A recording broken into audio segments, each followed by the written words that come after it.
তো মদন মিত্র কবে মদ খাওয়া মাতলামি করা কথা বলেন সেটা উনি নিজেই জানেন।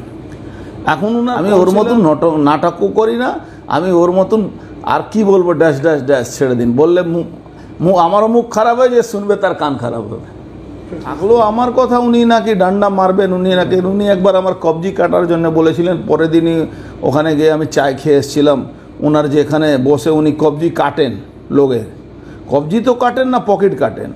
উনি কবজি কাটাটা কাউন্সিলররা ওনাকে পেটাবে, ঘাবড়াবার কিছু নেই। আপনি সময় আসতে দিন, চড় থাপড় মারবে ওই কাউন্সিলররা ওনাকে।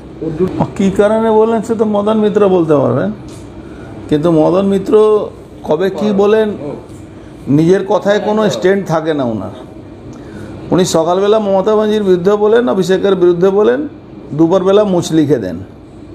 উনি একটা সময় প্রায় আমার মনে হচ্ছে 3-4 মাস আগেই বলেছিলেন কি ওনার প্রাণহানি আশঙ্কা তৃণমূলের লোকেদের, এই তৃণমূলের সরকারের একজন কখনো মন্ত্রী ছিলেন, এখন এমএলএ আছেন মদন মিত্র বলেছিলেন না আপনার জয়ন্ত যখন অ্যারেস্ট হয়েছিল তখন।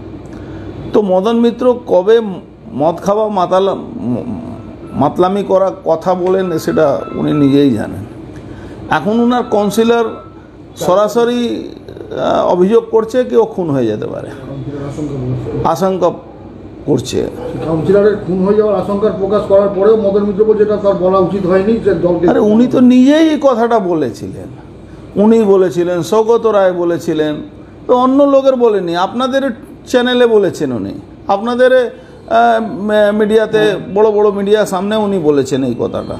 তো উনার কথা, এই দুজনের কথা নিয়ে আমরা খুব বেশি চিন্তিত থাকি না। থাকলেও আমার কথা উনি নাকি ডান্ডা মারবেন, উনি একবার আমার কবজি কাটার জন্য বলেছিলেন। পরের দিনই ওখানে গিয়ে আমি চায় খেয়ে এসেছিলাম। ওনার যে এখানে বসে উনি কবজি কাটেন, লোকের কবজি তো কাটেন না, পকেট কাটেন।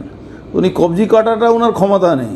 উনি একটা সময় ছিল কামারহাটিকে আমরা ভাবতাম কামারহাটিতে ওই জেহাদি গুন্ডারা থাকে, ক্রিমিনালরা থাকে, তারা লুটপাট করে, তারা তোলাবাজি করে। আজকে একটাও হিন্দু বাড়ি বাঁচেনি, সব প্রায় দখল হয়ে গেছে। এখন বিটি রোডে ওপারে যেখানে বৌদ্ধিষ্ট বাঙালিরা থাকে সেটাকেও উনি নষ্ট করে দিয়েছেন। সিপিএম যতই খারাপ ছিল কিন্তু মানুষকে কথা বলার ওখানে সুযোগ ছিল, আজকে তো সেই সুযোগটা উনি করেননি। উনি ছেড়ে দিন, ওনার কাউন্সিলররা ওনাকে পেটাবে, ঘাবড়াবার কিছু নেই।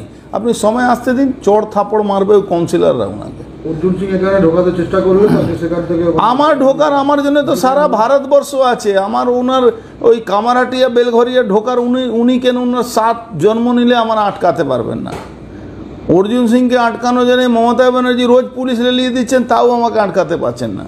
উনি কে হরিদাস পাল, উনি আমাকে আটকে দেবেন? এখন ছোবড়া না ছিবড়ে হয়ে যাবে। আর ছাড়ুন ওই সব কথা, ওই ভালো ভালো শব্দ উনি বলতে পারেন, ও বলুন, ওতে কিচ্ছু যায় আসে না।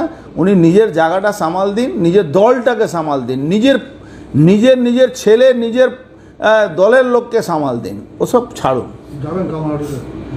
আমি কামারহাটিতে ঘটনা আসলে আমার কোনো লোকের ঘটনা হলে তাহলে আমি যেতাম। আমি কেন যাব? তৃণমূল লড়ছে, আমি গেলে তৃণমূলের লড়াই বন্ধ হবে? আমি তো চাই তৃণমূল লড়ুক। কি বলছেন আপনি? উনি বলেছেন আপনার জামাটা সাদা, ভিতরটা কালো।